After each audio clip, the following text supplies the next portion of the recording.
Hi friends, welcome to Vallamai IAS Academy.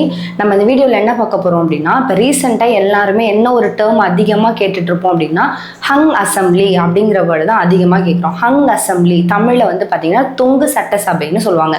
அப்படின்னா என்ன அப்படிங்கிறத இந்த வீடியோவில் பார்க்க போகிறோம். இதுக்கு முன்னாடி நம்ம தமிழ்நாட்டில் ஹங் அசம்பிளி நடந்திருக்கா அப்படின்னு கேட்டால் அந்த மாதிரி ஒரு விஷயம் இதுவரையும் நம்மளோட தமிழ்நாட்டில் நடந்ததில்லை.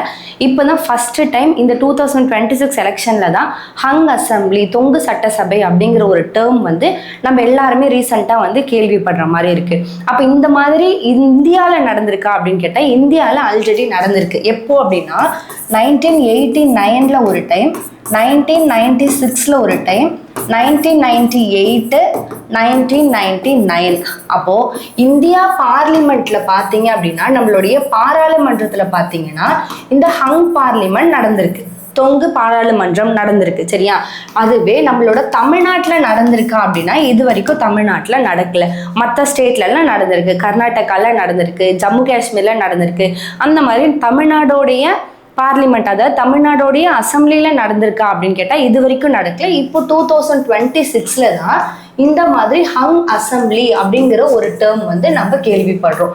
அப்போ அப்படின்னா என்ன அப்படிங்கிறது தான் டீட்டெயில்டாக நம்ம இந்த வீடியோவில் வந்து பார்க்க போகிறோம். பார்க்கலாமா? ஃபர்ஸ்ட்டு பார்த்தீங்க அப்படின்னா இப்போ நம்மளுடைய தமிழ்நாட்டில் சிஎம்ஐ யார் அப்பாயிண்ட் பண்ணுவா? ஒரு சீஃப் மினிஸ்டர், முதலமைச்சர் இருக்காரு அப்படின்னா அவரை அப்பாயிண்ட் பண்ணுறது யார் அப்படின்னா கவர்னர் தான் அப்பாயிண்ட் பண்ணுவாங்க. ஓகேவா?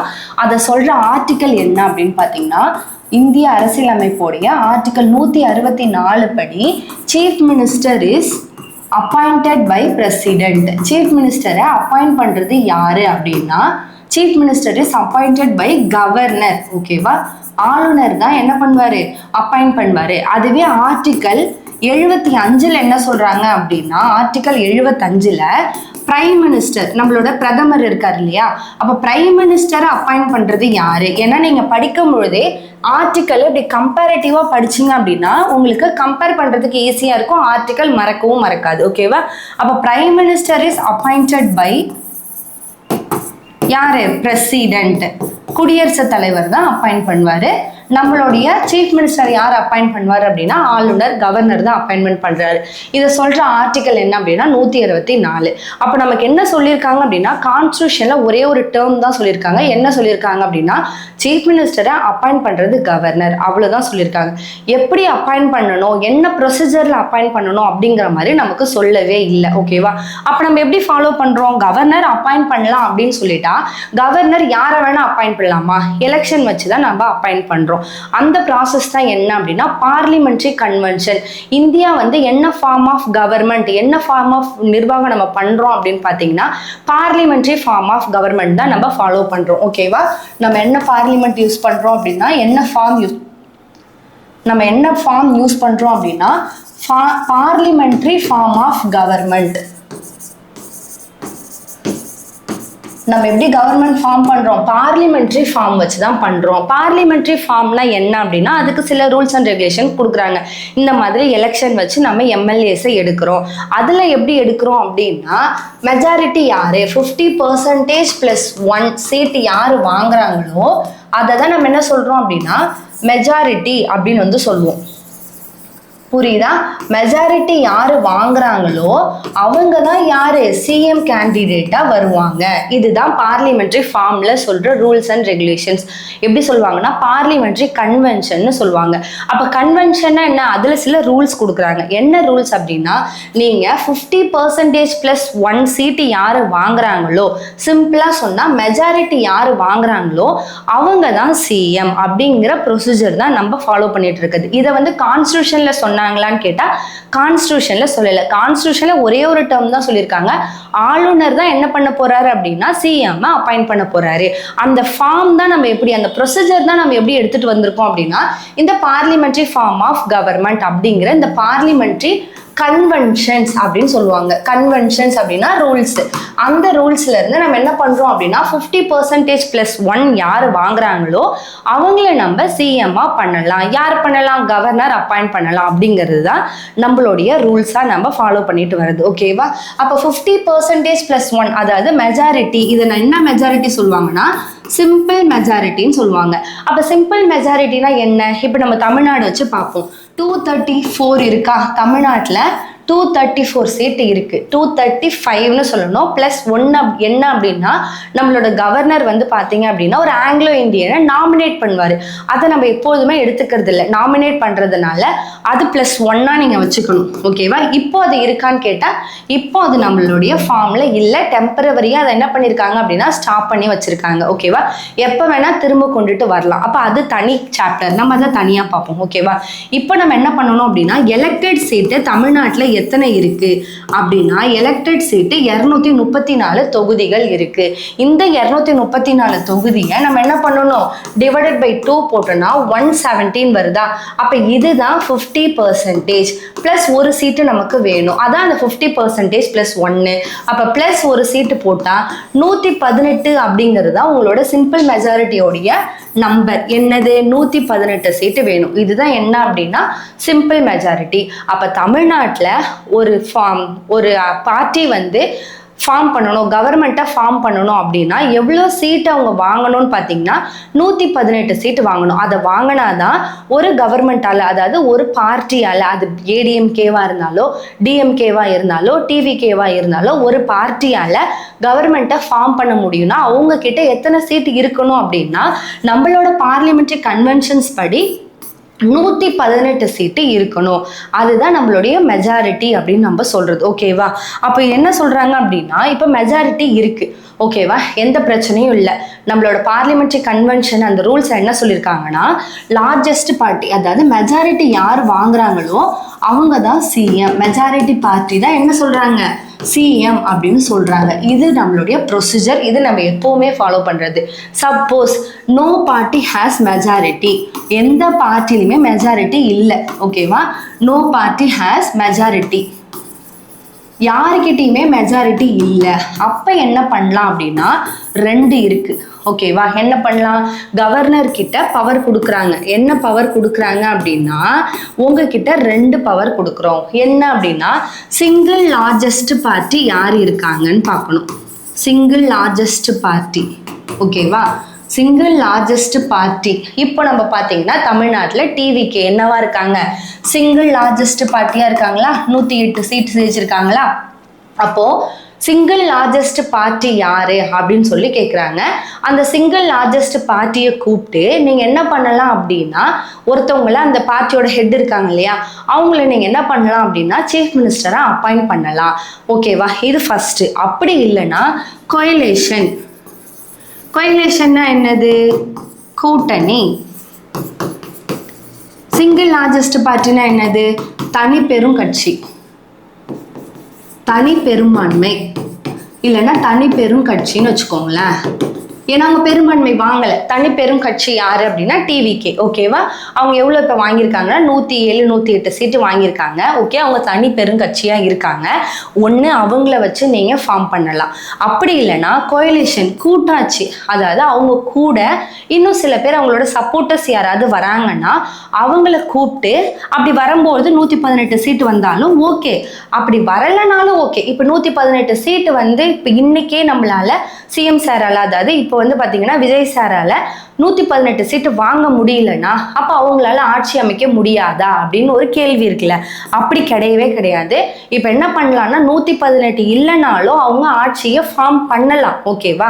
இப்போ டெம்பரவரியாக ஃபார்ம் பண்ணலாம். அவங்க வந்து அவங்களுக்கு யாராவது சப்போர்ட்டர்ஸ் இருந்தாங்கனாலோ இல்லைன்னா அவங்களே தனியாகவோ ஒரு கவர்மெண்ட்டை ஃபார்ம் பண்ணலாம்னா கவர்னர் நினைச்சாருன்னா, ஆளுநர் நினைச்சாருன்னா அவங்கள என்ன பண்ணலாம், கூப்பிட்டு நீங்கள் கவர்மெண்ட்டை ஃபார்ம் பண்ணுங்க அப்படின்னு சொல்லலாம். அவங்க கவர்மெண்ட்டை ஃபார்ம் பண்ணி வித்தின் 1 மந்த், ஓகேவா, ஆளுநர் கூப்பிட்டதுக்கு அப்புறமா வித்தின் 1 மந்த்ல அவங்க என்ன பண்ணணும் அப்படின்னா இந்த 118 சீட்டை அவங்க மெஜாரிட்டி காமிக்கணும். இதுதான் நம்மளுடைய ப்ரொசீஜர். புரியுதா? இப்போ அவங்க கிட்ட 118 இல்லை, இன்னைக்கே அவங்க 118 காமிச்சாதான் அவங்க வந்து ஆட்சியை ஃபார்ம் பண்ண முடியுமா அப்படிங்கிற கேள்வி இருந்ததுன்னா அப்படி கிடையாது. கவர்னர் நினைச்சாருன்னா 2 அவர் பண்ணலாம். ஒன்று, சிங்கிள் லார்ஜஸ்ட் பார்ட்டியை கூப்பிட்டு நீங்கள் கவர்மெண்ட்டை ஃபார்ம் பண்ணுங்க, வித்தின் 1 மந்த்ல நீங்கள் மெஜாரிட்டியை காமிக்கணும். மெஜாரிட்டியை காமிக்கணும் அப்படின்னா 118 சீட்டு உங்களுக்கானதான் நீங்கள் காமிக்கணும். அப்படி இல்லைன்னா நீங்கள் யாரையாவது கோயலேஷன் வச்சுக்கோங்க, கூட்டணி உங்க கூட வச்சுக்கோங்க. உங்களுக்கு யாராவது சப்போர்ட்டர்ஸ் வந்தாங்கன்னா அவங்கள நீங்கள் எடுத்துக்கோங்க. எடுத்து இப்போவே 118 காமிச்சாலும் ஓகே, இல்லை அப்படின்னா கொயிலேஷன் பண்ணி கவர்மெண்ட்டை ஃபார்ம் பண்ணிக்கோங்க, அதில் யார் மெஜாரிட்டியாக இருக்காங்களோ அவங்கள தான் சிஎம்மாக பண்ணுவாங்க. ஓகேவா? அப்போ நீங்கள் கவர்மெண்ட்டை ஃபார்ம் பண்ணிக்கோங்க. ஆனால் வித்தின் 1 மந்த்தில் நீங்கள் என்ன பண்ணணும் அப்படின்னா 118 சீட்டை நீங்கள் மெஜாரிட்டி காமிக்கணும். அப்படி காமிச்சாதான் அந்த கவர்மெண்ட் என்ன ஆகும் அப்படின்னா கண்டினியூ ஆகும்.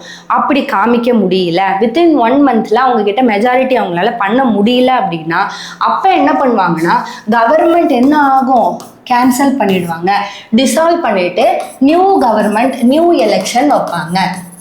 அந்த இடைப்பட்ட கேப்ல தமிழ்நாடு யாரோட கண்ட்ரோல்ல இருக்கும்னா கவர்னரோட ரூல்ல தான் இருக்கும். புரியுதா?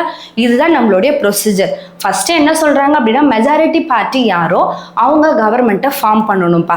அப்படி மெஜாரிட்டி பார்ட்டி இல்லையா, அப்ப கவர்னர் கிட்ட 2 பவர் இருக்கு. என்ன பண்ணலாம் அப்படின்னா ஒரு சிங்கிள் லார்ஜஸ்ட் பார்ட்டி யார் இருக்காங்களோ, இப்போதைக்கு ஏதோ ஒரு சிங்கிள் பார்ட்டி ஓரளவு ஓட்டு வாங்கியிருக்காங்களோ அவங்கள கூப்பிட்டு நீங்க ஃபார்ம் பண்ணலாம். வித்தின் 1 மந்த்ல அவங்க மெஜாரிட்டியை காமிக்கணும். இல்லைன்னா கொயிலேஷன் பண்ணி ஃபார்ம் பண்ணலாம்.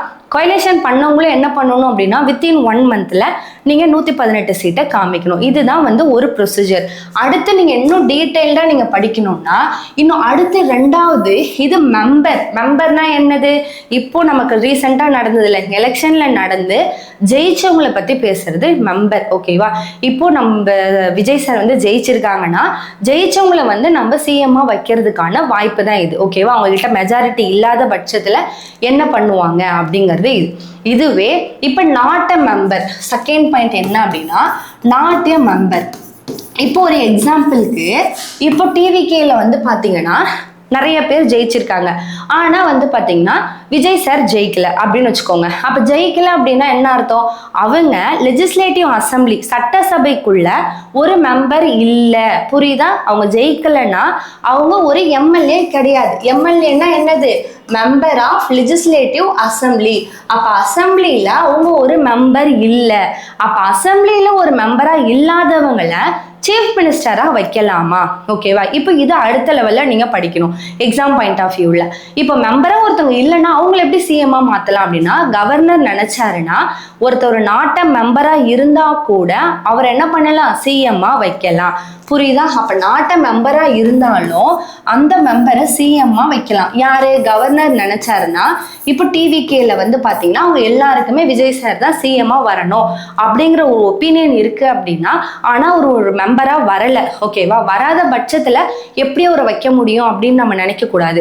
வரல அப்படின்னாலும் அவரை நம்ம என்ன பண்ணலாம், சிஎம்மா வைக்கலாம். அந்த பவர் யார்கிட்ட இருக்கு, கவர்னர் கிட்ட இருக்கு. அப்ப அவர் வந்ததுக்கு அப்புறம் எப்படி, அப்ப எல்லாருமே ஜெயிச்சு வந்திருக்காங்க. அப்ப ஜெயிக்காம ஒருத்தர சிஎம் போட்டா 2 பேருக்கு வித்தியாசம் இருக்குல்ல. அப்ப இதை எப்படி பண்ணுவாங்க அப்படின்னா இதை சொல்ற ஆர்டிக்கல் தான் 164ல சப்டிவிஷன் 4 இந்தியன் கான்ஸ்டிடியூஷன்ல ஆர்டிக்கல் 164ல சப்டிவிஷன் 4 என்ன சொல்லுது அப்படின்னா நாட்டை மெம்பரா இருக்க ஒரு பர்சன் சீஃப் மினிஸ்டரா இருக்கலாமா அப்படின்னா சீஃப் மினிஸ்டரா இருக்கலாம். இதுவே பிரைம் மினிஸ்டரா இருந்தாங்கன்னா ஆர்டிக்கல் 75ல சப்டிவிஷன் 4. ஓகேவா? இது பிரதமருக்கு, இது பாத்தீங்கன்னா முதலமைச்சருக்கு. இப்ப அந்த மாதிரி இருக்கவங்கள சிஎம்மா பண்ணலாமான்னா கண்டிப்பா பண்ணலாம். அவங்க என்ன பண்ணணும் அப்படின்னா இப்ப அங்க பார்த்தோம்ல வித்தின் 1 மந்த்ன்னு சொன்னல, இங்க என்ன அப்படின்னா வித்தின் 6 மந்த்ல. வித்தின் 6 மந்த்னா 6 மாசத்துக்குள்ள என்ன பண்ணணும் அப்படின்னா அவங்க ஒரு மெம்பரா இருக்கணும். எப்படி மெம்பரா இருக்கலாம், ஏதோ ஒரு தொகுதியில நின்று அவங்க என்ன பண்ணலாம் அப்படின்னா திரும்ப ஒரு எலெக்ஷன் மாதிரி அவங்களுக்கு மட்டும் வச்சு அந்த தொகுதியில் அவங்க ஜெயிச்சு திரும்ப மெம்பராக ஆகலாம். அதுக்கு அவங்களுக்கு கொடுக்க வேண்டிய டைம் பீரியட் என்னன்னு பார்த்தீங்கன்னா 6 மந்த்து. புரியுதா? மெம்பராக இருக்க ஒரு பர்சன் ஹங் அசம்பிளி ஃபார்ம் பண்ணிட்டாங்க, அதாவது ஹங் அசம்பிளி இருக்கு, அவங்க கிட்ட மெஜாரிட்டி இல்லை. அந்த பட்சத்தில் என்ன பண்ணுவாங்கன்னா அவங்கள கூப்பிட்டு ஃபார்ம் பண்ண சொல்லிட்டு வித்தின் 1 மந்த் கொடுப்பாங்க. 1 மந்த்ல அவங்க என்ன பண்ணணும்னா மெஜாரிட்டியான சீட்டு 118 அவங்க எடுத்துக்கணும். அதை அவங்களால மெஜாரிட்டியை ப்ரூவ் பண்ணணும். அப்படி ப்ரூவ் பண்ண முடியலன்னா அப்படியே அவங்களுடைய கவர்மெண்ட் என்ன பண்ணிடுவாங்கன்னா டிசால்வ் பண்ணிடுவாங்க, கலைச்சிருவாங்க. கலைச்சிட்டு கவர்னரோட ரூல் கொண்டுட்டு வந்துருவாங்க, மறு எலெக்ஷன் வச்சிருவாங்க. இது ஃபர்ஸ்ட். அதுவே ஒருத்தவங்க நாட்ட மெம்பரா இருக்காங்க, அவங்க எம்எல்ஏவா வரல, ஜெயிக்கல, இல்லைன்னா அவங்க எம்எல்ஏ எலெக்ஷன்ல நிக்கல, என்ன வேணா நீங்க எடுத்துக்கலாம், ஆனா அவங்க எம்எல்ஏ கிடையாது. ஓகேவா? அப்ப நாட்ட மெம்பரா இருக்கவங்க சீஃப் மினிஸ்டரா வைக்கலாமா அப்படின்னா அவங்கள கவர்னர் நினைச்சாதான் சீஃப் மினிஸ்டரா போடலாம். வித்தின் 6 மந்த்துக்குள்ள அவர் என்ன பண்ணணும் அப்படின்னா ஒரு தொகுதியில் நின்று ஒரு கான்ஸ்டிடுவன்சியில் நின்று என்ன பண்ணணும் அப்படின்னா அவர் வின் பண்ணி லெஜிஸ்லேட்டிவ் அசம்பிளி கூட ஒரு மெம்பராக வந்துடணும். இதுதான் நாட் அ மெம்பருக்கு நமக்கு கொடுத்துருக்க ப்ரொசீஜர். அதை சொல்கிற ஆர்டிக்கல் என்னன்னு கேட்டாங்கன்னா 164 சப்டிவிஷன் 4 இந்த ஆர்டிக்கல் உங்களுக்கு சொல்றாங்க. புரியுதா? இதுதான் வந்து ஹங் அசம்பிளினா என்ன, அப்படி ஹங் அசம்பிளி வந்ததுன்னா என்ன ப்ரொசீஜர், அதுவே பார்த்தீங்க அப்படின்னா நாட்டு மெம்பரா இருந்தாலும் வரலாமா அப்படின்னா இதுதான் நமக்கு ப்ரொசீஜர். இது தெரிஞ்சதுன்னா உங்களுக்கு இந்த எலெக்ஷன் ப்ராசஸ் அதுக்குள்ள நடக்கிற இந்த செலெக்ஷன் ப்ராசஸ் எல்லாமே வந்து புரியும். அப்போ இப்போ 118 எடுக்கலைன்னா விஜய் சார் சிஎம் இல்லையா அப்படின்னா கிடையாது. 118 இல்லைனாலும் அவங்க தான் சிஎம். ஆனால் வித்தின் 1 மந்த்ல அவங்க 118 எடுக்கணும். கண்டிப்பாக எடுக்க முடியுமான்னு கேட்டால் எடுக்க முடியும். ஓகேவா? இது உங்களுக்கு நல்லா கிளியரா புரிஞ்சுதா? ஏதாவது டவுட் இருந்ததுன்னா கமெண்ட் பண்ணுங்க. தேங்க்யூ.